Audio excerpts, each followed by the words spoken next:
तो जय हिंद मेरे फ्रेंड्स, आप सभी का मैं बहुत बहुत स्वागत और अभिनंदन करता हूं। दोस्तों, आज के वीडियो में हम जो अपनी पटवारी भर्ती जो पिछली हुई थी 2021 में, उसके बहुत ही शानदार शानदार प्रश्न जो कि आपके दोस्तों 23 अक्टूबर की शिफ्ट में पूछे गए थे, वो 17 प्रश्न है दोस्तों, वो चर्चा करूंगा। दोस्तों, मैं आने वाले 4 से 5 दिन में आपको मैं 4 से 5 लगभग आधे से पौन घंटे की क्लासेस दूंगा। उसमें मैं वो सारे कॉन्सेप्ट बताऊंगा जो पिछली भर्ती में पूछे गए थे। इसका मतलब दोस्तों, आपको पता है कि हर शिफ्ट में गणित के 4 प्रश्न, सॉरी दोस्तों 17 प्रश्न आए थे और इस बार भी वही रहने वाला है, 17 वाला। तो दोस्तों, मैं 17 चौकर से मैं 70 प्रश्न तो ये करवाने वाला हूँ पिछले पेपर के।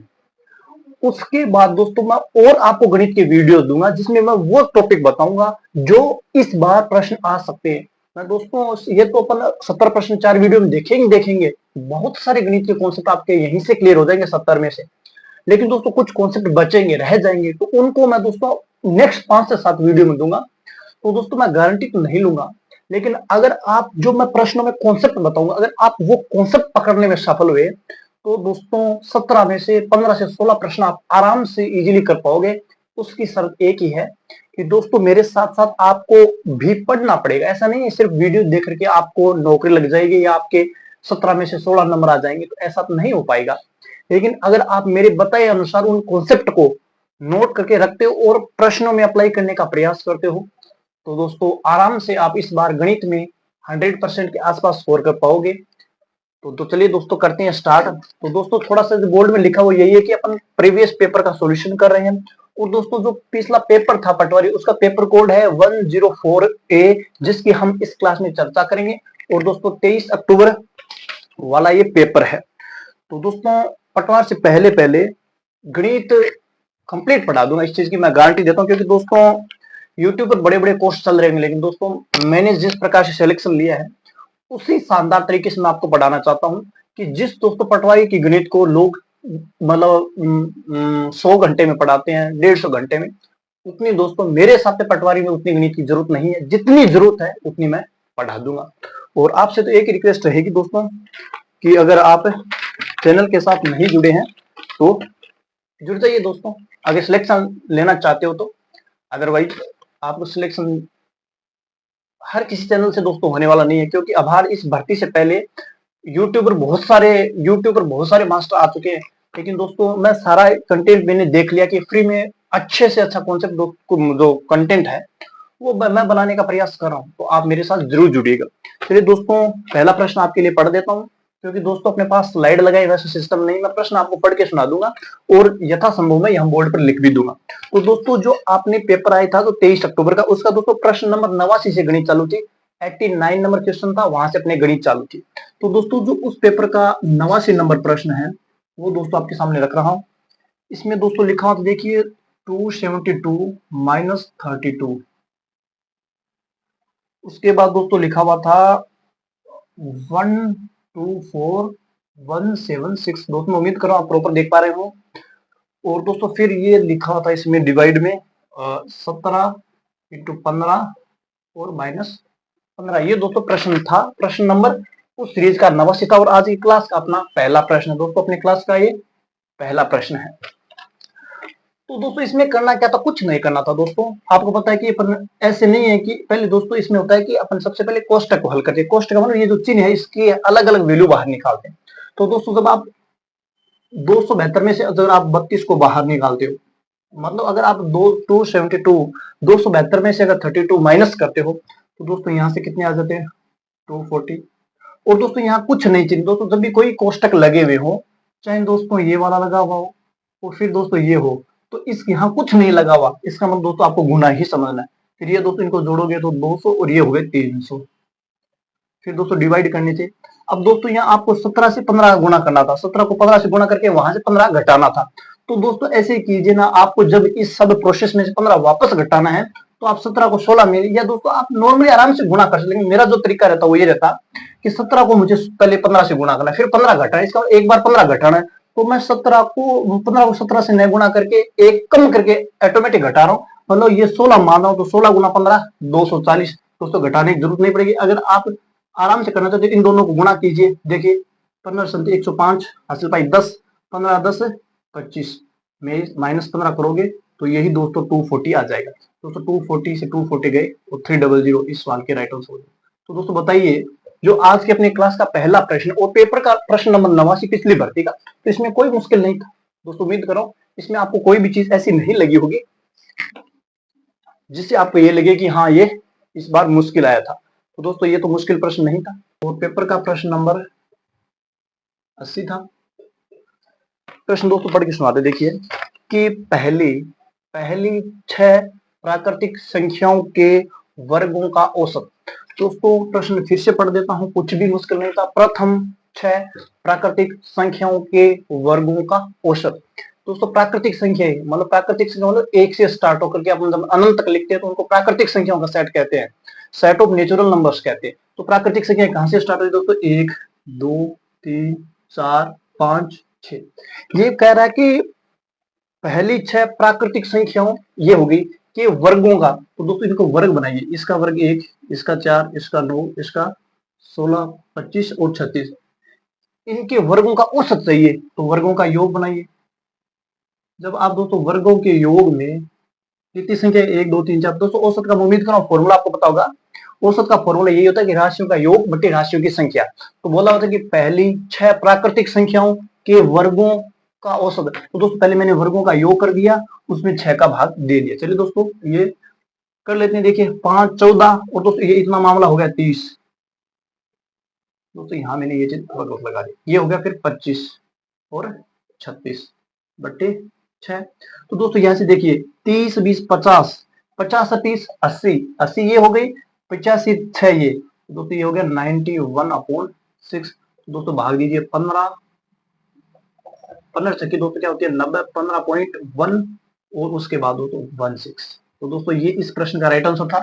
उम्मीद करो दोस्तों ये भी कोई मुश्किल प्रश्न नहीं था, लेकिन अगर आपको एवरेज का टॉपिक नहीं आता और प्राकृतिक संख्या वगैरह अगर ये नहीं सुना हुआ तो आपको मुश्किल लग सकता है। लेकिन अगर कहीं प्राकृतिक संख्याएं मिलती है वहां का मतलब है कि आप 1 से स्टार्ट कीजिए। प्रश्न नंबर 3 और पेपर का प्रश्न नंबर 51 है। अगर आपने पेपर दिया तो आपको पता भी सारा मिल जाएगा। तो प्रश्न लिखा हुआ था दोस्तों, बहुत अच्छा प्रश्न था, इसको मिटा देते हैं, इसका कोई रोल नहीं है। कि एक बैग में कोई बैग है, उसमें दोस्तों बोल रहा है कि 1 रुपया। ये दोस्तों बहुत अच्छा प्रश्न है और हर बार पूछा जाएगा और इस बार भी जरूर पूछा जाएगा कि एक कोई बैग है, उसमें 1 रुपया 50 पैसा और 25 पैसे के सिक्के। दोस्तों कितने? एक तो 1 रुपए का, दोस्तों एक तो 1 रुपए का, ठीक है, और फिर दोस्तों 50 पैसे का और 30 पैसे के। तो दोस्तों क्या लिखा हुआ? हाँ 25 पैसे, 25 पैसे। दोस्तों ये 1 रुपया है, ये दोस्तों 50 पैसे है। दोस्तों 50 पैसे को आपके लिए आधा रुपया लिख दूं, कोई दिक्कत थोड़ी है। और 25 पैसे को दोस्तों मैं 1/4 रुपए लिख दूं, वो भी मुश्किल थोड़ी है दोस्तों, कोई दिक्कत नहीं है। जब पैसे को रुपए में कन्वर्ट करते हैं 100 का भाग दे, जैसे इसे 25 पैसे थे, अगर मुझे इसे रुपए में कन्वर्ट करना है तो मुझे 100 का भाग देना होता है। जब पैसे से कि मुझे 300 पैसे 500 पैसे, तो जब उन पैसों को रुपयों में कन्वर्ट करना होता है तो 100 का भाग देते हैं, और रुपये को पैसे में कन्वर्ट करना है तो 100 से गुणा करते हैं। तो जब 50 पैसे थे तो इनको मुझे रुपये में बना लिया ताकि प्रश्न आसान हो जाए। तो मैंने 100 का भाग दिया तो 100 से 1/2 आ गया। 25 पैसे को मैंने 1/4 रुपए में कन्वर्ट किया, ये दोस्तों सब रुपए, 1 रुपए और ये, और ठीक है, ये दोस्तों रुपए का सिंबल लगा दिया बना ना कि सिक्के, सिक्कों की संख्या। दोस्तों ये तो हो गया क्या थे, सिक्के या कॉइन्स लिख देता हूं। और इनका जो रेशियो है कि कॉइन्स की कौन से प्रकार के कितने सिक्के हैं, तो दोस्तों इसमें लिखा है देखिए 2.5 और 3 और 4। ये दोस्तों इनके रुपए थे, 1 रुपए, आधा रुपया और 1/4 रुपए। और ये इनके सिक्के हैं दोस्तों। आर का मतलब रेशियो है सिक्कों का, कि मतलब 1 रुपए के कितने सिक्के हैं, 50 पैसे के कितने सिक्के हैं और 25 पैसे चौवन्नी के कितने सिक्के। तो दोस्तों ये रेशियो देखिए 2.5 है दोस्तों। उम्मीद करो आपको ये पॉइंट दिया 2.5 3 और 4। तो दोस्तों 2.5 रेशियो लेकर के अपन कभी सवाल नहीं करेंगे, क्योंकि ये कोई तरीका नहीं होता। 2.5 से आप पूरी मुश्किल होगी, तो आप इस रेशियो को ऐसी संख्या से गुणा कीजिए ताकि ये एक नॉर्मल संख्या बन जाए, प्राकृतिक संख्या बन जाए, इंटीजर नंबर बन जाए। तो दोस्तों मैं इन सभी को 2 से गुणा कर रहा हूँ। दोस्तों सभी को 2 से गुणा कीजिए, 76 से गुणा कीजिए, 930 से गुणा कीजिए, 45 से भाग दीजिए। मतलब एक ऐसी संख्या जो सभी से सेम गुणा कर लो, कोई फर्क। इसको दोस्तों सभी को मैं 8 8 8 35 35 सेम संख्या से गुणा कर लो, कोई फर्क नहीं पड़ता। तो दोस्तों मैं सभी संख्या को आपकी सुविधा के लिए 2 से गुणा कर रहा हूँ, और आपको भी वहां अगर पॉइंटो मिले तो आपको इसको एक पूरी संख्या में कन्वर्ट करना है। तो दोस्तों 2.5 को मैं अगर 2 से गुणा करूंगा तो 5 बने, इसका मतलब काम बन रहा है। तो मैं सभी को 2 से 200 गुणा कर रहा हूँ। 5 2 से गुणा किया दोस्तों यहाँ 6 और यहाँ दोस्तों 8। दोस्तों मैंने 2 से सभी को गुणा कर लिया। अब दोस्तों ये तो है कि 1 रुपए के सिक्का, 50 पैसे के सिक्के और 25 पैसे के सिक्के, ये कि कितने कितने हैं। दोस्तों आप बताइए, अगर 1 रुपए के 5 सिक्के होंगे तो कितने रुपए बन जाएंगे। मैं उम्मीद कर रहा हूं आपको ये पता लग रहा हो।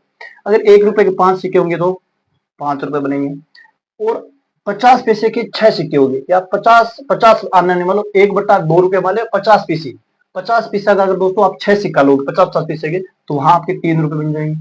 और आप अगर 25 तवानी 8 तवानी भेली करो, या 1/4 रुपए के हिसाब से अगर आप 8 भेला करो, दोस्तों यहाँ 2 रुपए बनेंगे। दोस्तों मैंने इनको सीधा गुणा किया है 1/2, इसीलिए मैंने रुपये में कन्वर्ट किया। देखिए मैंने 1/2 को इससे गुणा किया और 1/4 को इससे गुणा, ताकि रुपया बन जाए। कि मेरे पास एक के 5 सिक्के से 5 रुपए, 50 पैसे के 6 सिक्कों से 3 रुपए बन गए, और 25 पैसे के 8 सिक्कों से 2 रुपए। तो दोस्तों अपने हिसाब से टोटल रुपए कितने होने चाहिए, ये टोटल रुपए ये रहे अपने हिसाब से। तो दोस्तों उम्मीद करो आप देख पा रहे हैं अपने हिसाब से यहाँ पर टोटल 10 रुपए होने चाहिए। लेकिन फिर सवाल में बोला हुआ है कि यदि कुल राशि 420 रुपए। दोस्तों जो अपने सवाल अपने हिसाब से तो 10 रुपए ना, वो सवाल में 420 रुपए के बराबर है। तो 1 रुपए हो गया 42 के बराबर। दोस्तों मैंने ये काटा है, 1 रुपए हो गया 42 के बराबर। इसका मतलब दोस्तों अब जो भी पूछेगा ना, अपन कुछ भी बता सकते हैं। वो दोस्तों इसमें तो एक ही सवाल पूछा है, लेकिन इसमें क्या क्या पूछ सकते हैं। एक तो ये पूछ सकता है कि 25 पैसे के रूप में उसके पास कितने रुपए है। दोस्तों 1 की वैल्यू 42, तो दोस्तों 2 की वैल्यू 42 दूनी 84। अगर पूछता 50 पैसे के सिक्कों का मूल्य कितना है, तो दोस्तों आपको पता है 1 की वैल्यू अगर 42, तो 3 की वैल्यू 42 थी 126, ये इतने क्या हो जाते रुपए हो जाते। इसी प्रकार दोस्तों 1 रुपए के हिसाब से 42 से गुणा करते हैं हम लोग, तो 210। ये पूछता ना कि इसके पास 1 रुपए के रूप में कितने रुपए उपलब्ध है, 1 रुपए के सिक्के के रूप में उसके पास कितने रुपए है, तो 210 रुपए, 126 रुपए, ये रुपए आ गए। ये पूछ रहे दोस्तों 50 रुपए के कितने सिक्के हैं। दोस्तों ये क्या है 126 रुपए। आप भी दिमाग लगाइए, अगर आपके पास 126 रुपए पॉकेट में है और आपके पास 50-50 के पैसे के सिक्के हैं, तो आप ये अनुमान लगाइए कितने सिक्के होंगे। दोस्तों आपको पता है कि 1 रुपए में दोस्तों 50 पैसे, 1 रुपए में 2 सिक्के आते हैं, तो 126 रुपए में 252। आराम से दोस्तों अनुमान लगा सकते थे कि। इसके अलावा दोस्तों अगर आप ये नहीं करना चाह रहे, आप ये अगर नहीं करना चाह रहे, तो वही 42 दोस्तों जो जैसे 50 पे इस सवाल पूछा है कि 50 पैसे के सिक्के कितने हैं, तो दोस्तों अगर आप 42 को यहाँ गुणा नहीं, यहाँ अगर रुपया की जरूरत पड़ती ना कि 50 पैसे के रूप में उसके पास कितने रुपए है, तब इसकी जरूरत थी। लेकिन सवाल में पूछा है कि 50 पैसे के कितने सिक्के हैं, तो दोस्तों सिक्कों का रेशियो ये था। तो दोस्तों आप सीधा यही गुणा कीजिए 240 और 252। तो दोस्तों 50 पैसे के सिक्के तो हो गए 252, रुपए पूछता तो हो गए 126। इसी प्रकार दोस्तों अगर वो आप से 1 रुपए के सिक्के पूछता, तो भी दोस्तों आप यहाँ 42 से गुणा करेंगे तो 210 ही आ जाएगा। अगर वो सिक्के पूछता तो भी 210, रुपए पूछता तो भी 210। दोस्तों यहाँ अगर वो 25 पैसे के रूप में रुपए पूछता तो अपने पास 84 रुपए, लेकिन वो पूछ लेता कि उसके पास 25 पैसे के रूप में कितने सिक्के हैं, तो दोस्तों मैं उसी 42 को इससे गुणा कर देता। तो देखिए 8 दूनी 16, 32 तो 336 सिक्के हो जाते अगर सिक्के पूछता तो। अगर रुपए में पूछता कितने रुपए है, तो दोस्तों 84 रुपए।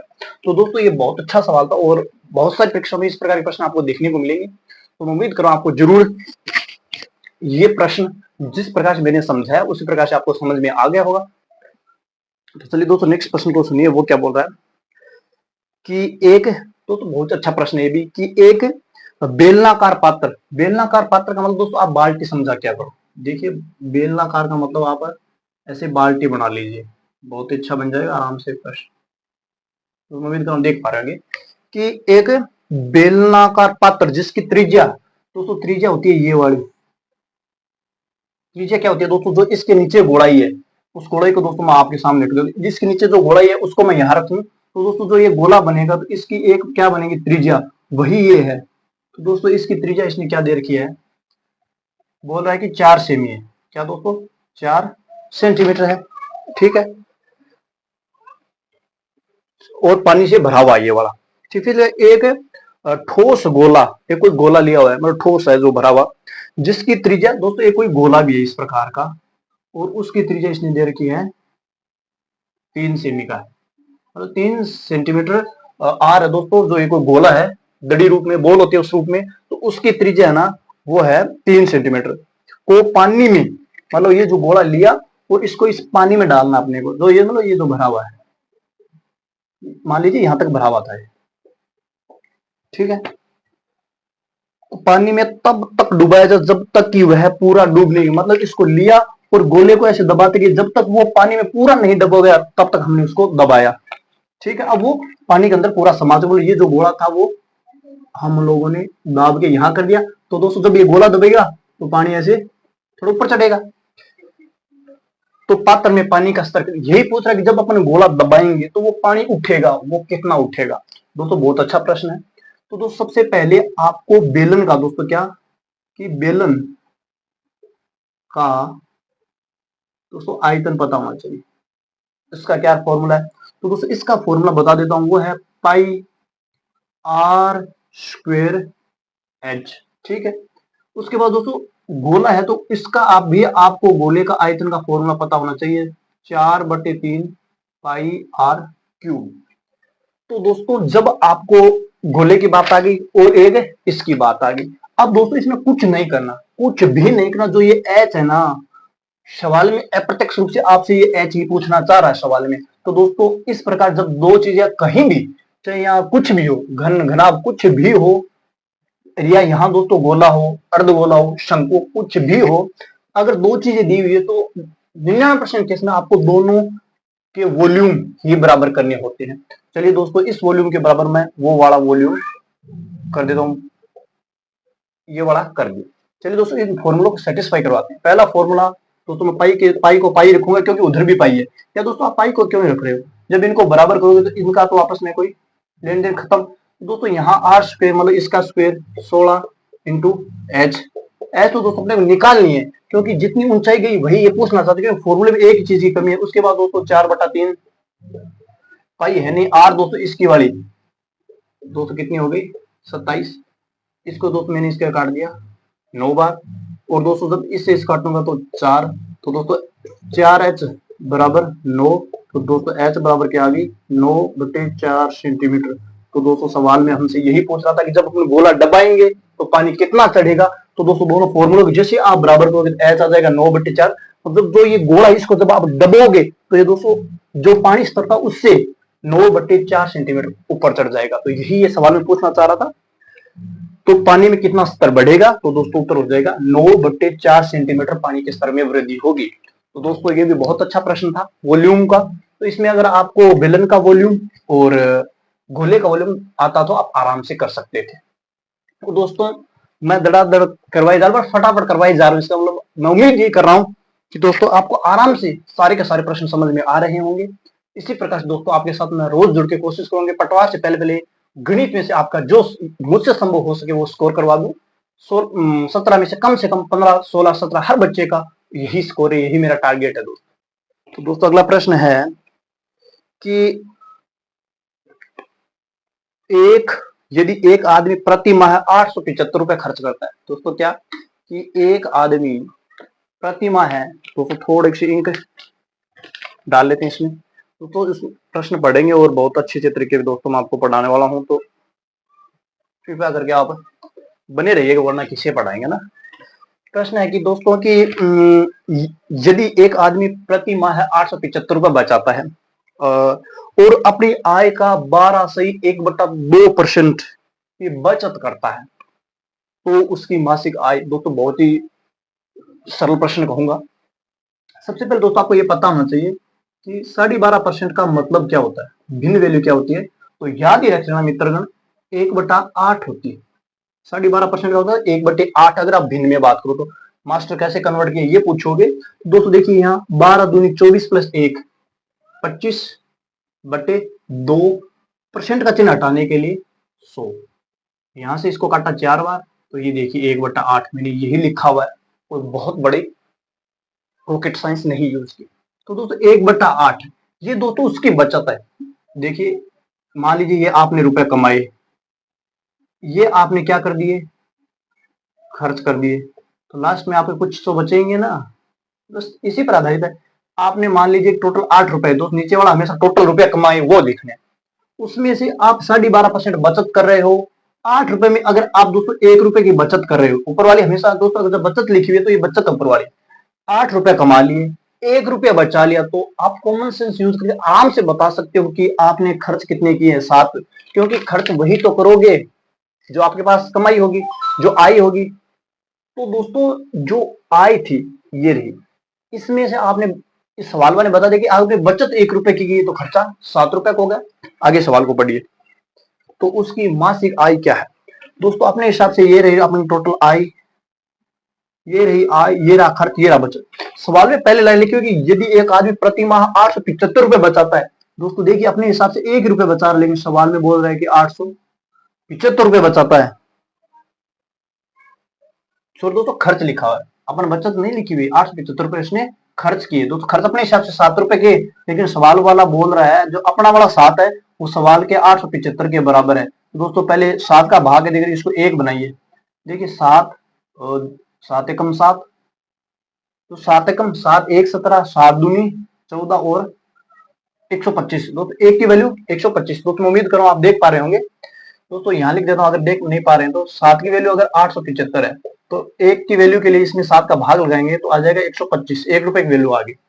सो दोस्तों 1 की मान की वैल्यू आ गई, तो आई पूछा हुआ है, तो आई पूछा हुआ तो दोस्तों इस, क्योंकि आई कितनी है 8, 1 की वैल्यू इतनी है तो 8 से गुणा करोगे तो 1000।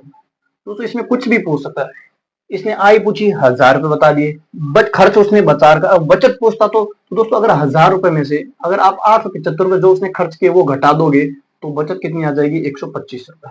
तो जिस प्रकार का सवाल उस प्रकार का उत्तर दे सकते हो, लेकिन आपको 12.5% की वैल्यू पता होनी चाहिए, और नीचे वाला हमेशा आपको आय मानना है, और अगर ये खर्च दिया हुआ है तो आपको खर्च में लिखना है, अगर आपको यहाँ सवाल में बचत दी हुई तो बचत के सीध में लिखना है, ऊपर वाला जो चीज दी हुई है ना वह ऊपर वाला लिखना है। जैसे अगर यहाँ बचत दी हुई तो अपने बचत में 1 डाल दिया, अगर यहाँ खर्च में 1 देता तो यहाँ खर्च में 1 डाल देते। देखते हैं दोस्तों नेक्स्ट प्रश्न। तो ये अपना प्रश्न हो गया, अपने क्लास का प्रश्न था 1 2 3 4 5 नंबर, आज की क्लास का अपना प्रश्न नंबर ये 5 था दोस्तों।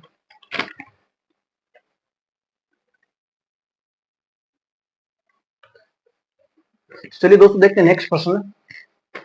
दोस्तों हो सकता है क्लास थोड़ी लंबी हो जाए क्योंकि प्रश्नों को मैं बड़े अच्छे तरीके से पढ़ाने का प्रयास कर रहा हूँ, तो आप बने रहेंगे और चीजें सीखेंगे, ऐसे मैं आपसे आशा और उम्मीद करता हूँ। प्रश्न है दोस्तों की साधारण ब्याज पर एक निश्चित धनराशि 20 वर्षों में, अगला बोला कि जब आपने 20 वर्ष लगाए तो वो 20 वर्षों में 3 गुनी हो गई। कोई रुपए थे, आपने 20 साल के लिए गए, वहां से आपको वो आपकी मनी है वो 3 गुना हो गई। अगर आपने 100 लगाए तो 300 हो गए थे। अब बोला गया इसी ब्याज दर पर कितने वर्षों में, कितने वर्षों के लिए हम दें ताकि वो 2 गुनी हो जाए। दोस्तों आपको यही बताना है कि अगर कोई रुपए अपन साधारण, दोस्तों यहाँ चक्रवृद्धि नहीं है, साधारण ब्याज क्लियर लिखा हुआ कि आप कोई अगर रुपए है साधारण ब्याज पर 20 वर्ष के लिए देते तो वो मनी 3 गुना हो जाती। तो अपने को यह बताना है कि अपन कितने वर्षों के लिए यही मनी दें उसी रेट पर ताकि 2 गुनी हो जाए। दोस्तों इस प्रकार के प्रश्न आपको कुछ नहीं करना होता। 3 गुनी का मतलब दोस्तों अगर इसमें 100 रुपए मानना है तो जनरली आपको कुछ नहीं मानना दोस्तों। 3 गुनी बोल रहा है तो मतलब जैसे आपने 100 रुपए लगाए तो वहां 300 रुपए बनेगी, इसका मतलब 100 रुपए तो अपने लगाए थे ना, तो रुपए बने कितने 200। दोस्तों ध्यान रखना इसमें से एक कम करना आपको जनरली। तो दोस्तों मेरे हिसाब से मैं अगर इस प्रकार का प्रश्न अगर आगे आता है तो कैसे करना है, सबसे शानदार तरीका क्या रहेगा दोस्तों, यहाँ 3 गुनी लिखी है, क्या दोस्तों हो सकता था यहाँ 5 गुनी लिखी हो, ठीक है 8 गुनी हो, उसमें से 1 गुना कम कर देता, यहाँ 3 गुनी है तो इसका 1 कम। दोस्तों आपको 2 के अगर यहाँ 5 गुनी होती तो मैं 4 लिख के 2 जीरो ही चिपकाता। फिर दोस्तों जो वर्ष लिखा हुआ है ना उसका भाग देना जो आगे दिया हुआ है।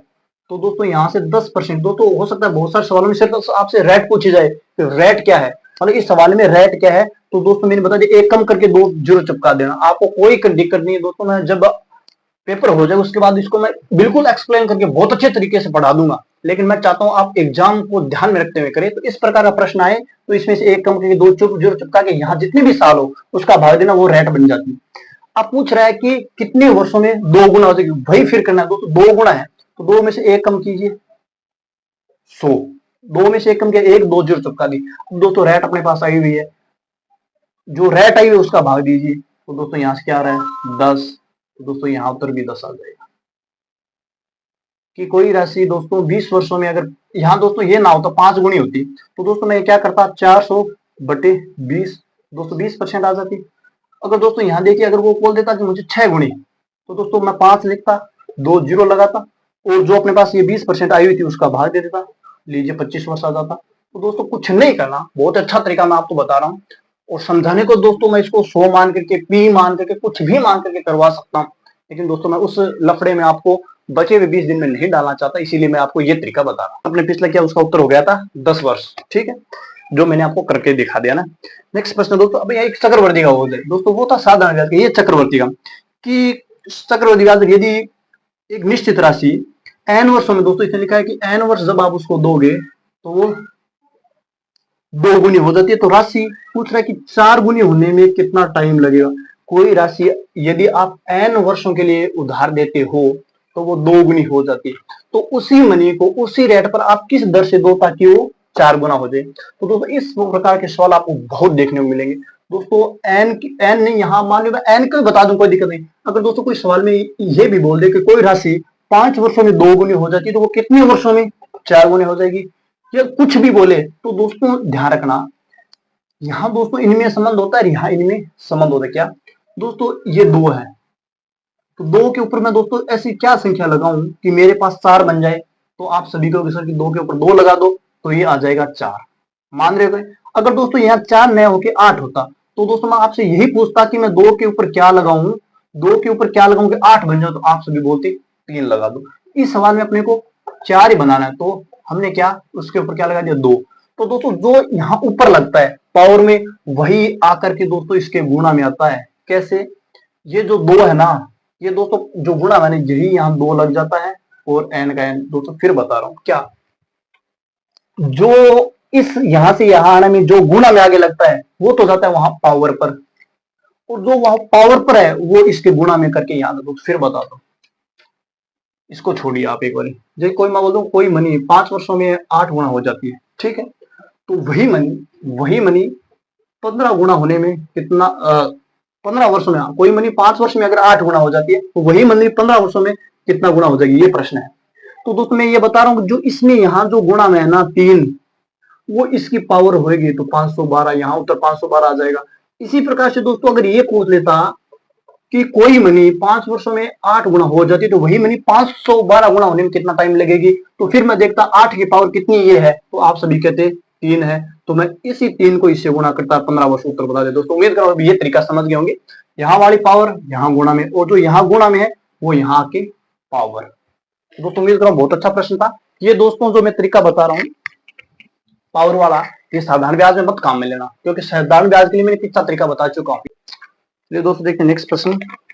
हाँ दोस्तों नेक्स्ट प्रश्न है कि एक यदि 45 मीटर की एक समान छड़ का वजन, कोई दोस्तों 45 मीटर की आपने कोई छड़ लेके आए, कोई मतलब डंडा लेके आए लोहा का मान लो, तो जब आपने उसको तोला तो उसका वजन था 171 किलोग्राम, ठीक। फिर लिखा है तो उसी तरह की एक मैं 12 मीटर की छड़ और लेके आना चाहता हूँ, तो उसका वजन क्या होगा। मतलब यही है कि आप कोई मान लीजिए यही लेके आए, इसकी लंबाई है 45 मीटर, तो आपने इसका वजन किया तो आपका 171 किलोग्राम था। उसी प्रकार से दोस्तों आप एक छोटी ले, मतलब ऐसी ऐसी मोटी वजन में एकदम सेम की कॉपी पेस्ट आप एक 12 मीटर की छोटी लेके, तो उसका वजन क्या होगा। तो दोस्तों वैसे केस में अगर 45 की वैल्यू ये है, तो दोस्तों यहां से अगर मान लीजिए 45 की वैल्यू अगर 171 है, तो यहां से पहले आपको एक की वैल्यू निकालने के लिए 171 अपॉन 45 करना होता है। उसके बाद जितना पूछा हुआ है उससे गुणा कीजिए दोस्तों। चलिए मैं काट देता हूं आपके लिए दोस्तों, 9 से काट देते हैं। ये देखिए 19 और 9 से काटे तो 5 गुनी दिन है दोस्तों, इनको गुणा कीजिए दोस्तों। 12 नमी यहाँ लिख दिया, चलिए 12 नमा दोस्तों 108 हासिल पाई, 10 और 12 22 अपॉन 5। दोस्तों इसका सबसे बेस्ट तरीका मास्टर ऊपर नीचे 2 से गुणा कर लेते हैं, बहुत अच्छा तरीका होता है। 456/10, तो 10 के हिसाब से यहाँ भी नहीं चिपका देंगे, तो उत्तर आ जाएगा 45.6 किलोग्राम।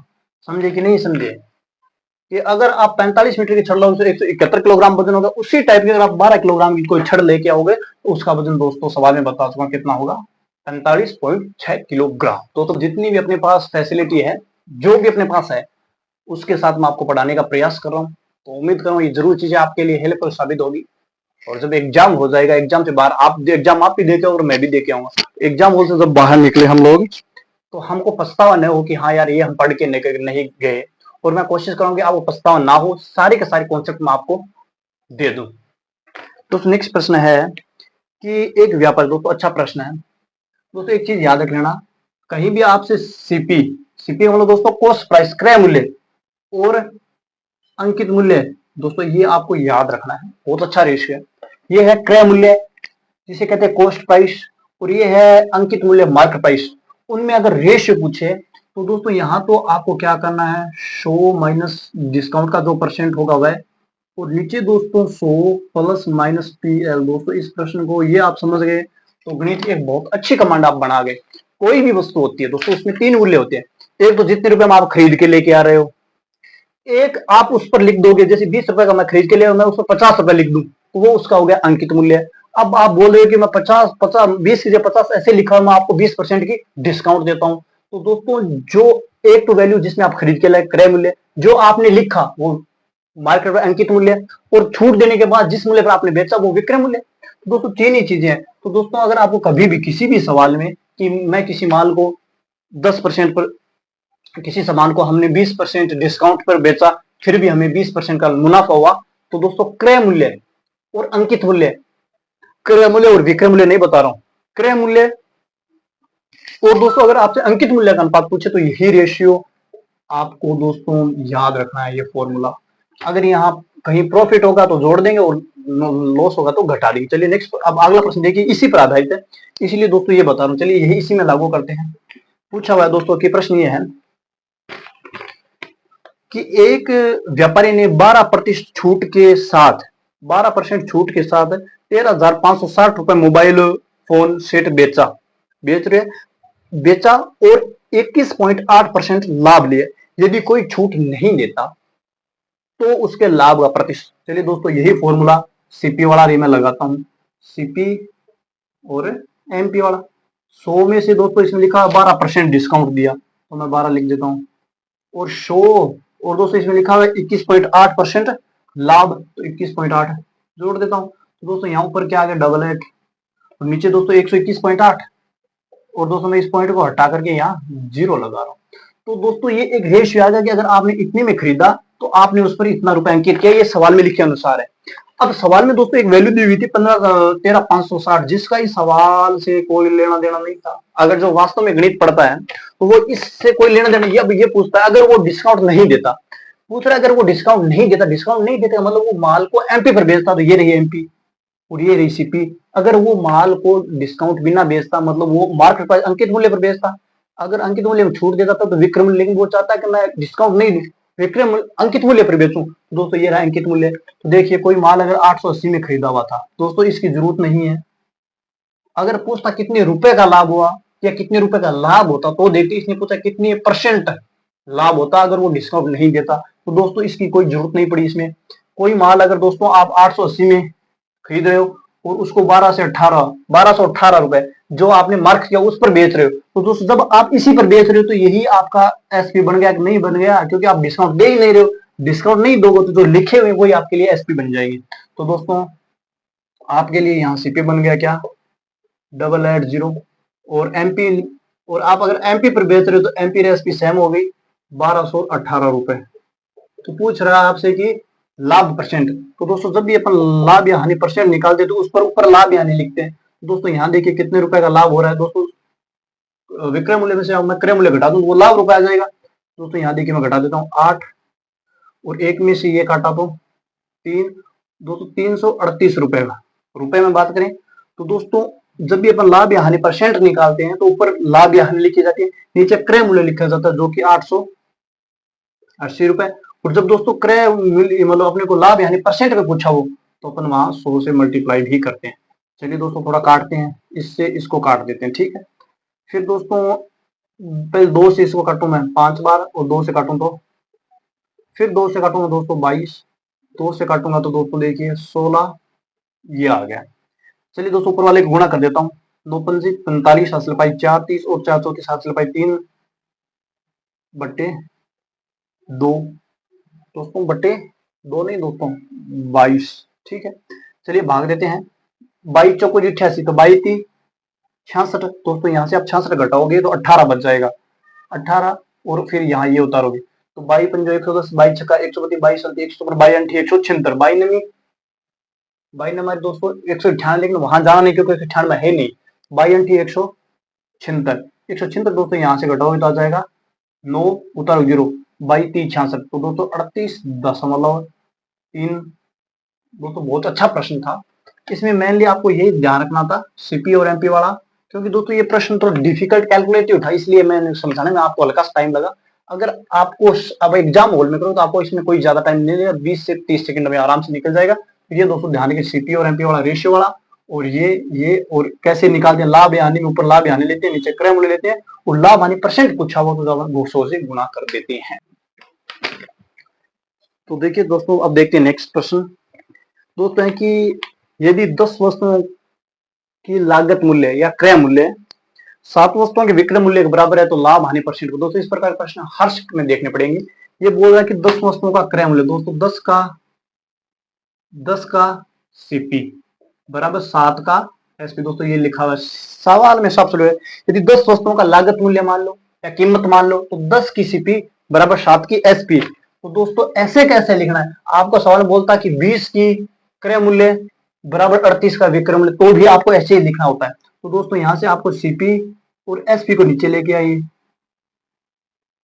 7। दोस्तों इसका मतलब समझ रहे हो क्या, कि यहाँ कुछ नहीं लिखा हुआ, इसका मतलब यहाँ गुणा का चिन्ह है हल्का सा। तो जब आप सीपी के बट्टे में ये लाओगे तो ये इसके नीचे जाएगा, मतलब ये आ गया कि कोई वस्तु अगर आपने 7 रुपए में खरीदी तो उसी सवाल को, इसी चीज को आप 10 रुपए में बेच रहे हो। तो इसने पूछ रहा है कि परसेंट लाभ दो, तो वही बात परसेंट लाभ मैंने पीछे बताया कि परसेंट लाभ कैसे लिखते, पहले ऊपर लाभ लिखेंगे। 7 का सामान अगर 10 में बेचा तो मैं उम्मीद करूँ आपको पता होगा 3 रुपए का लाभ हुआ। हम नीचे हमेशा क्रय मूल्य था, क्रय मूल्य ये रहा 7 इंटू 100% चाहिए। तो दोस्तों देखिए यहाँ से आ जाता है उत्तर आपके, आप जब इसको गुणा करोगे 300/7, तो दोस्तों जो राइट आंसर है दोस्तों आप निकाल लेना, इसमें कुछ है नहीं है विशेष, वो आ जाएंगे 42 से 6/7, क्योंकि दोस्तों ये पॉइंट में भाग जाएगा, तो आपको भाग देने की जरूरत नहीं है। ऑप्शन आपको सवाल जो एग्जाम में आया तो उसमें 42 सही 6/7 लिखा हुआ था। दोस्तों उम्मीद करो ये आप इतना करने में आराम से सक्षम है। चलिए दोस्तों देखते हैं नेक्स्ट प्रश्न। ये प्रश्न हो गया, फिर दोस्तों नेक्स्ट प्रश्न था, सवाल यहाँ लिख देता हूँ, देखिए 8 डिवाइड बाई 4, फिर दोस्तों कोष्ट 3 - 2 इंटू 4 प्लस, ये दोस्तों 4 प्लस 3 - 7, ये सवाल था दोस्तों जो पेपर का प्रश्न नंबर 99 था। तो दोस्तों इसमें भी कुछ नहीं करना था, पहले इसको भाग दे दीजिए आप 2, फिर कोष्टक में ये लिख लीजिए 1 इंटू 4 लिख लीजिए, प्लस 3 और माइनस ये लिख लीजिए।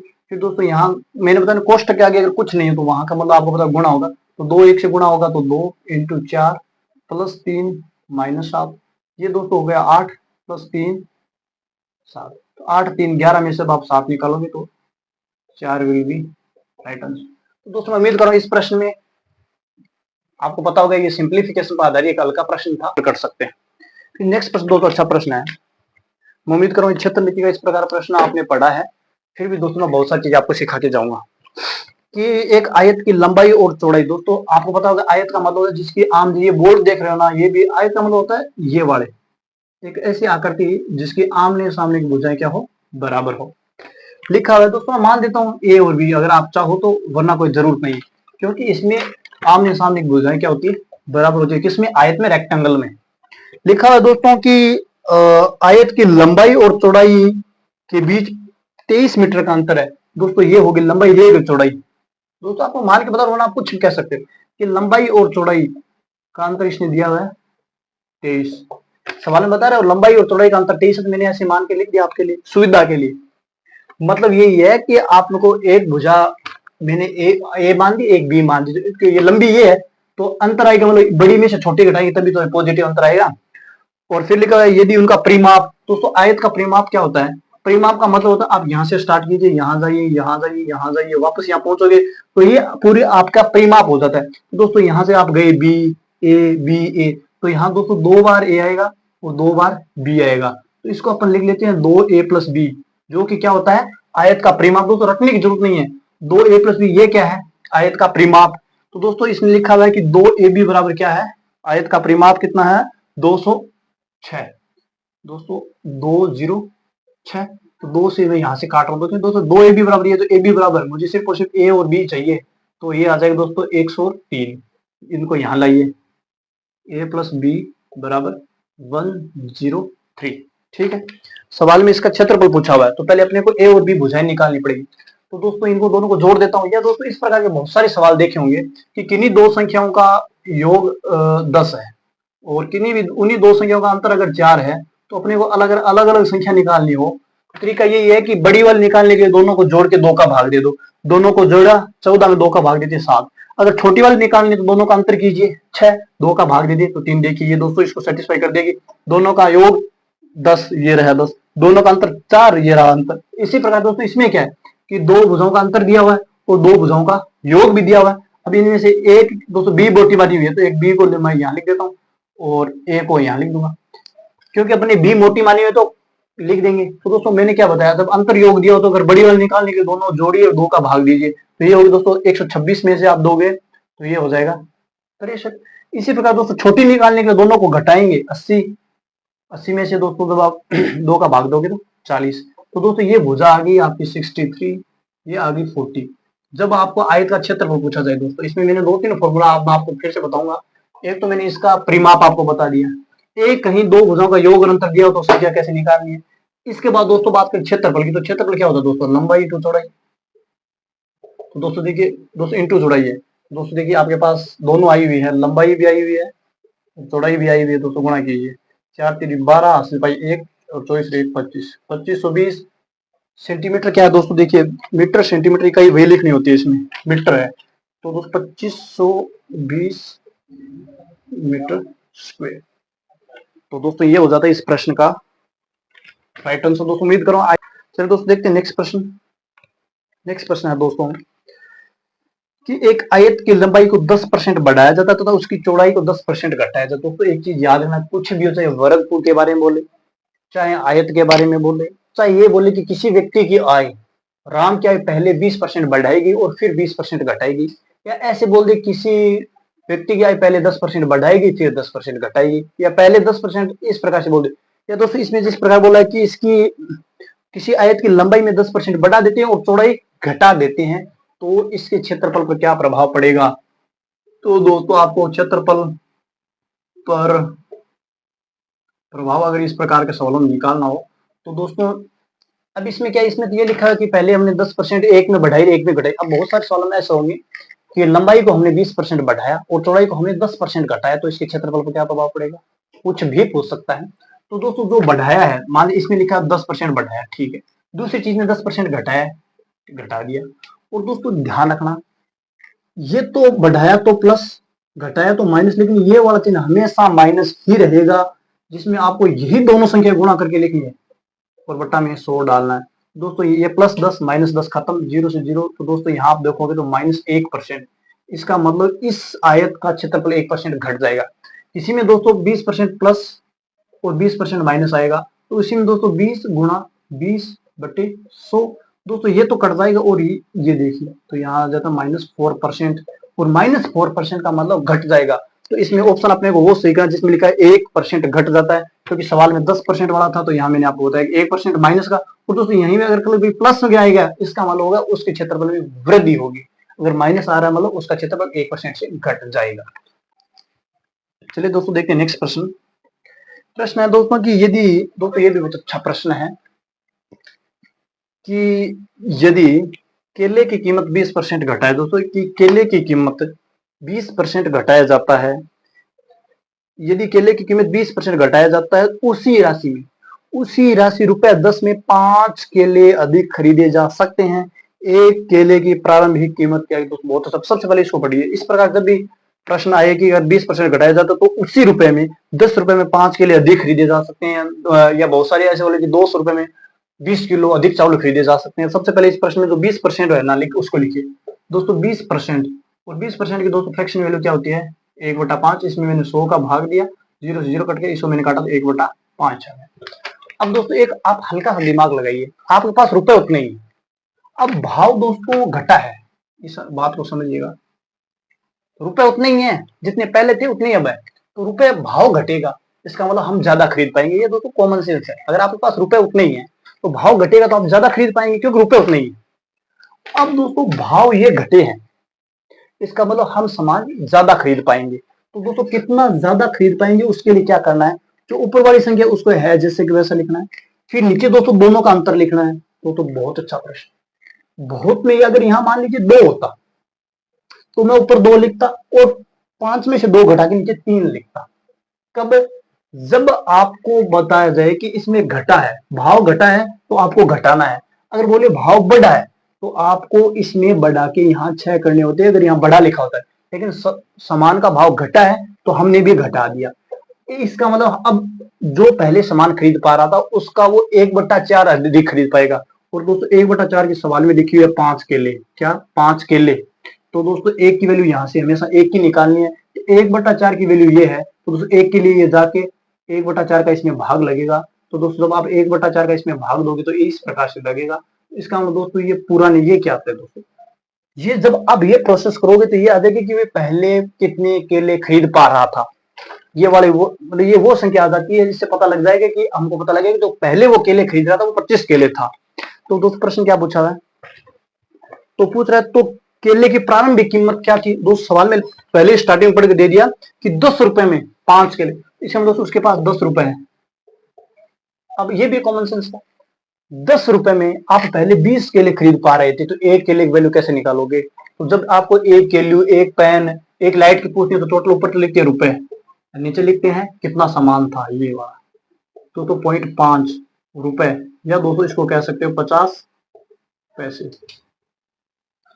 तो दोस्तों ये इस प्रकार के सवालों में जब घटा हो तो घटा देना, बढ़ा हो तो बढ़ा देना। जब ये बने तो इसको मतलब यही होता है कि 1 की वैल्यू निकालने के लिए इसको नीचे वाली संख्या सीधा गुणा करो 20। ये क्या आता है, ये आती है पुरानी क्वांटिटी। दोस्तों इसको ध्यान रख लेना, पुरानी मात्रा आती है इससे। अब दोस्तों अगर ये तो पुराना पूछ लिया, पुराना भाव, अगर नया भाव पूछता तो दोस्तों ये पुराना भाव आ गया 50 पैसे। इसमें बोला कि 20% की कमी हुई है। दोस्तों 20% निकालिए, इसका कितना होगा। तो दोस्तों इसका मतलब यहाँ 50, एक बार यहाँ कुछ नहीं लिखा, ये समझिए। तो दोस्तों यहाँ 0 से 0 0 से 0 मतलब 10 पैसे कमी हुई है। तो अगर नया भाव पूछता तो 50 पैसे में से मैं 10 पैसे घटा के 40 पैसे उत्तर दे देता। लेकिन पुराना भाव पूछा तो 40 पैसे उत्तर हो जाएगा।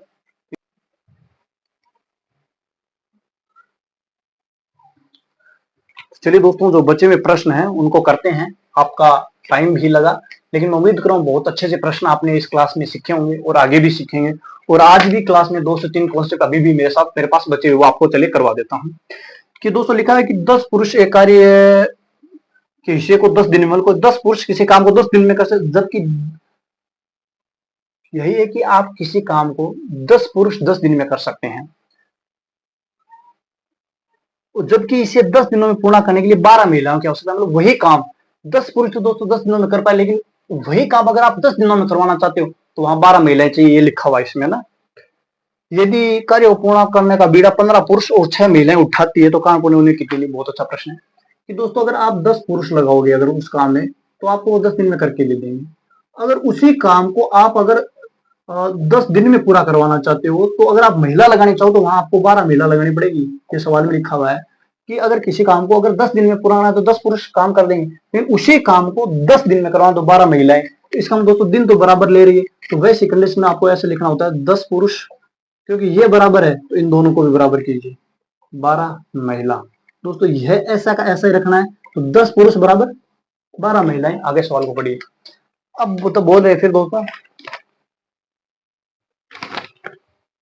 तो 15 पुरुष अपने को ये काम करवाने के लिए भी 15 पुरुष दिए जाएंगे और 6 महिलाएं दी जाएगी। तो ये दोस्तों लिखा है कि 10 पुरुष 10 दिन में कर सकते थे, 12 महिलाएं 10 दिन में कर सकती थी। आपने पता लगे कि 10 पुरुष बराबर 12 महिलाएं, तो अपने को 15 तो पुरुष चाहिए और 6 महिलाएं काम में लगानी। दोस्तों अगर दोस्तों इन दोनों में 2 का भाग दे दूं तो 5 पुरुष बराबर 6 महिलाएं नहीं हो जाएगी, दोनों साइड 2 का दिया तो मतलब 6 महिलाएं। सवाल में भी 6 महिलाएं। दोस्तों मैं इन 6 महिलाओं, जो आपको पता है कि 6 महिला बराबर 5 आदमी है, तो मैं इन 6 महिलाओं को निकाल करके 5 पुरुष को मिला दूं, कोई दिक्कत थोड़ी है। तो यहाँ दोस्तों देखिए 15 पुरुष तो ये थे और मैंने 6 महिलाओं की जगह 5 पुरुष और ले लिए, मतलब यही काम मुझे अब 20 पुरुषों से करवाना है। अब दोस्तों हल्का सा और दिमाग लगाइए, अगर 10 पुरुष किसी काम को करने में 10 दिन लेते हैं तो 20 पुरुष उसी काम को करने में कितना दिन लेते? तो हल्का सा दिमाग लगाइए। मान लीजिए कोई रोड बनानी है, मैं जब 10 आदमी लगा रहा हूं तो मुझे 10 दिन लग रहे हैं उसी रोड में। अगर उसी रोड को बनाने में 20 आदमी लगा दूं तो मुझे कितना टाइम? दोस्तों जब काम वही है, वही रोड बनानी है, उतनी चौड़ी उतनी मोटी, जब दोस्तों हमने आदमी को जब डबल कर दिया तो टाइम आधा हो जाता है दोस्तों, 5 दिन। दोस्तों अगर मैं यहाँ देखिए, अगर यहाँ मैं आदमियों को 50 कर देता, अगर वही काम के लिए मैं 10 से 50 आदमी कर देता हूँ तो आदमी मैंने 5 गुना कर दिए, तो जो टाइम लग रहा था उसमें 5 का भाग लग जाता और यहाँ 2 आ जाता। तो जो सवाल में पूछा हुआ था कि 20 को अगर हमने महिलाओं की जगह पुरुष रख लिए ताकि सवाल आराम से हो जाए, तो 10 पुरुष किसी काम को 10 दिन में कर सकते हैं, तो 20 पुरुष तो आदमी डबल हुए, तो काम में टाइम दिन आधा लगेगा, 10 में आधा 2 का भाग दोगे तो 5 दिन इस सवाल का राइट आंसर। चलिए दोस्तों देख लेते हैं आज के अपनी क्लास का सेकंड लास्ट प्रश्न, और उस पेपर का प्रश्न नंबर 104, अपनी क्लास का प्रश्न नंबर 16। चलिए दोस्तों नंबर लगा लेते हैं, अभी 2 ही प्रश्न बचे हैं, तब 16वां प्रश्न है कि 5 क्रमागत संख्या हैं दोस्तों एबीसीडी, ABCDE 5 क्रमागत सम संख्याओं का औसत इसने दिया 52 है। क्या है? इन सब का औसत क्या है? 52। तो आपको B और E का गुणनफल निकालना है। क्या? B और E का गुणनफल निकालना है। तो दोस्तों औसत क्या होता है? औसत बीच वाली संख्या होती है।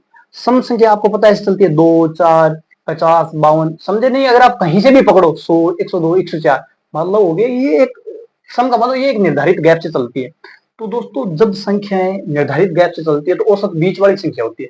तो जब अपने पास 5 संख्याएं हैं तो बीच वाली पकड़िए और उसकी जगह 52 रखिए। अब इसके आगे सम कौन सी आएगी? 54, 56। पीछे सम कौन सी आएगी? 50, 45।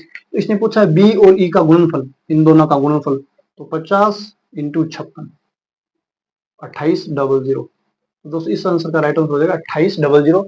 दोस्तों याद रखना है, चाहे सम में बोले व विषम में बोले, जो बीच वाली संख्या होगी ना वो हमेशा औसत होती है। अब बहुत सारे बच्चों को ये डाउट है कि सर बहुत सारे यहाँ तो 5 संख्याएं हैं, तब कोई बीच में आ गया, अगर यहाँ मैं F4 लगा दूं तो अगर यहाँ F और होता तो यहाँ 2 संख्या बीच में आ जाती, तो हम उन दोनों का औसत इन दोनों के बीच में, दोस्तों अगर यही सिस्टम होता है, एक बात समझना, तो यहाँ आपको दे देता कि ABCDEF है और इनका औसत 53 है। तो दोस्तों हम पकड़ते कि ये 2 आ रही है बीच में, तो एक कोई आ ही नहीं रही, तो दोस्तों दोनों के बीच में हम इसको 53 को सेट करते हैं। तो दोस्तों 53 को सेट करते तो 53 के पीछे इधर क्या हो जाती है? 52, और आगे वाली 54 हो जाती है, इनके बीच में 53।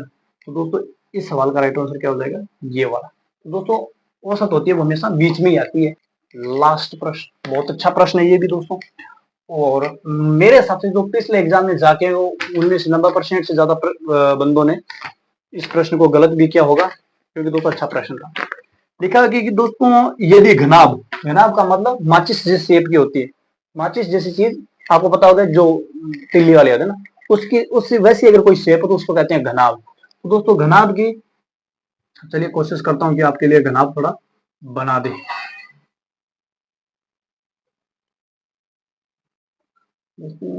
थोड़ा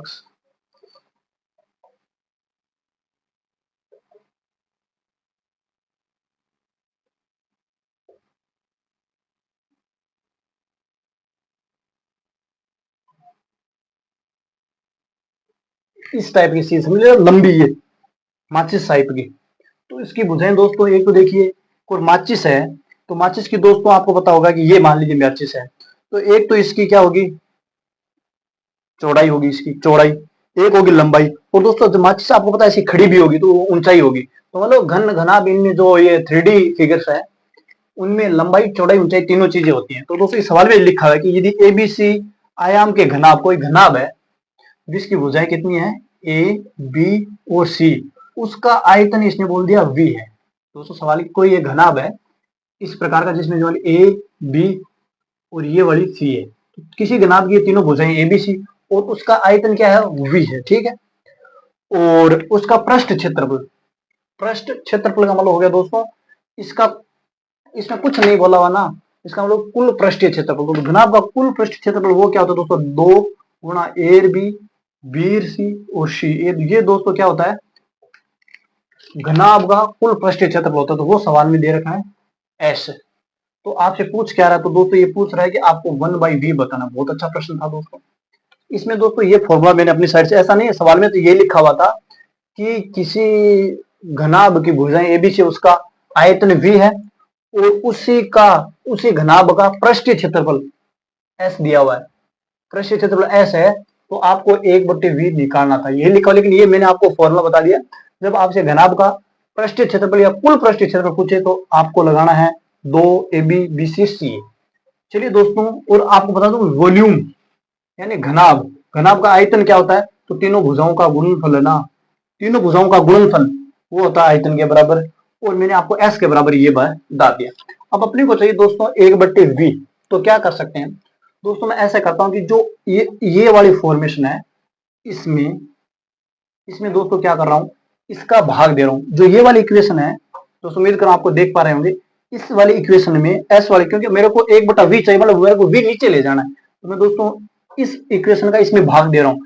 तो दोस्तों इसको मैं यहां लेके आ गया और इधर वाले को इसके नीचे रख दिया। मानते हो कि नहीं दोस्तों, मानते, ठीक है। फिर दोस्तों मैं 2 को ऐसे कैसे रख रहा हूं, या दोस्तों एक बारी के लिए आपको मैं ये 2 या गुणा में है तो आपको पता है जब ये वज्र गुणा होंगे तो ये 2 दोस्तों नीचे जाएगा, मतलब 2 को मैं यहां डाल देता हूं। अब दोस्तों क्या करना है कि जब मैं दोस्तों ए बी में नीचे वाली संख्या ए बी सी का भाग दूंगा तो बी सी से बी सी कट जाएगी, 1/c बचेगी ना। उसी प्रकार दोस्तों जब मैं इनमें भाग देता हूं तो पहले फोटो में दोस्तों पहली वाली संख्या में जब मैं भाग दूंगा, पहली वाली संख्या में भाग दूंगा तो ऊपर बचेगा 1, ए बी को छोड़ के सी बचेगा। उसी प्रकार से जब इसमें भाग दूंगा तो बी सी कट जाएगा, ए बचेगा। और जब मैं इसमें भाग दूंगा तो ए सी कट जाएगा, 1/a बचेगा। मतलब इस पूरे प्रोसेस को ये हल कर चुका हूं मैं। और यहां लगा दी मैंने s 2/v। दोस्तों उम्मीद करो आप सारी चीजें समझ पा रहे होंगे, इसमें कुछ भी मैं रॉकेट साइंस जैसी चीज यूज नहीं कर रहा हूं। तो दोस्तों चाहो तो 2 वो आप यहां भी रख सकते हो साथ में, अगर नहीं चाहो तो एबीसी को v के बराबर रख दिया, और ट्वाइस वाला जो दोस्तों वो था मैंने इसको यहां रख दिया। दोस्तों सारी उसी प्रकार से इसमें ऑप्शन भी आपके लिए सेट हुए हैं, कोई दिक्कत नहीं है। चाहिए दोस्तों मुझे 1/v। दोस्तों क्या चाहिए मुझे, चलिए अब दोस्तों मैं क्या है कि आपको इसका थोड़ा उल्टा कर देता हूं। दोस्तों ये 1/a, इसमें a, तो इसमें दोस्तों 1/b। दोस्तों ये थोड़ा मिस्टेक हो जाता अभी 1 मिनट पहले। चलिए दोस्तों मुझे चाहिए ये वाला। तो दोस्तों मैं इसको क्या है कि जो बट्टे में है इसको तो यहाँ गुणा में भेज देता हूँ, और जो गुणा में है उसको यहाँ डाल देता हूँ। तो दोस्तों जब आपसे इसको जो गुणा में था उसको दोस्तों देखिए मैं यहाँ लेके आ गया हूँ भाग में, और ये वाला 2 जो गुणा में था ये भाग में। तो दोस्तों वो 2/s दोस्तों इस प्रकार का है, 2/s। उसके बाद 1/a लिख दो, 1/b लिख दो और 1/c लिख दो। तो ये दोस्तों 1/b का आंसर हो जाता है, क्योंकि ये चला गया तो यहाँ 1 बच गया और v बच गया। इसको यहाँ कर दिया, इसको यहाँ, तो दोस्तों इसका राइट आंसर हो जाता है ये वाला। तो दोस्तों ये थे आज के पूरे 17 प्रश्न। तो दोस्तों अगर आपने पूरी क्लास देखी है तो आप जरूर समझ गए होंगे कि मैं किस तरीके से चीजें आपको पढ़ाने वाला हूँ। और आज के दोस्तों इन 17 प्रश्नों से मेरे हिसाब से कम आप 50 से ज्यादा चीजें सीखे हैं, ये मेरा विश्वास है। क्योंकि दोस्तों सारी चीजें फॉर्मूला बेस्ड थी, वो मैंने आपको फॉर्मूले भी बताई, औसत प्रतिशत लाभ हानि के जो कॉन्सेप्ट हो सकते थे वो मैंने आपको बताए। तो दोस्तों इसी प्रकार से अगर आप शानदार वीडियो के माध्यम से टोटल 10 से 12 वीडियो में कंप्लीट मैथ करना चाहते हैं तो उसके लिए आपको मेरे साथ लगातार बना रहना पड़ेगा, तो जरूर मैं आपकी हेल्प करूंगा। चलिए दोस्तों बहुत जल्दी मिलते हैं नेक्स्ट वीडियो में। नेक्स्ट शिफ्ट है जो इसमें अपन बात करें पेपर कोड 104A की, तो नेक्स्ट वीडियो में हम बी वाली सीरीज के साथ नेक्स्ट प्रश्न के 17 प्रश्न के सॉल्यूशन आपके सामने मैं रख रहा हूँ। तो आप सभी का मैं उम्मीद कर रहा हूँ आपका जो भी ओपिनियन हो कि सर हाँ हमें पढ़ने के बाद समझ में आया, नहीं आया, वो सारी चीजें आप जरूर कमेंट बॉक्स में लिखेंगे तो मुझे लगेगा हाँ कि मेरी चीजें बताई हुई आपको कितनी समझ में आ रही है। समझ में नहीं आ रही तो क्या आपको लग रहा है कि सर हमारे लिए आप इस प्रकार से पढ़ाइए ताकि हमें ज्यादा सीखे, तो वो भी आप मुझे सजेस्ट कर सकते हैं। तो आप सभी के सजेशन का मैं इंतजार करूंगा। चलिए दोस्तों नेक्स्ट वीडियो में, तब तक जय हिंद जय भारत।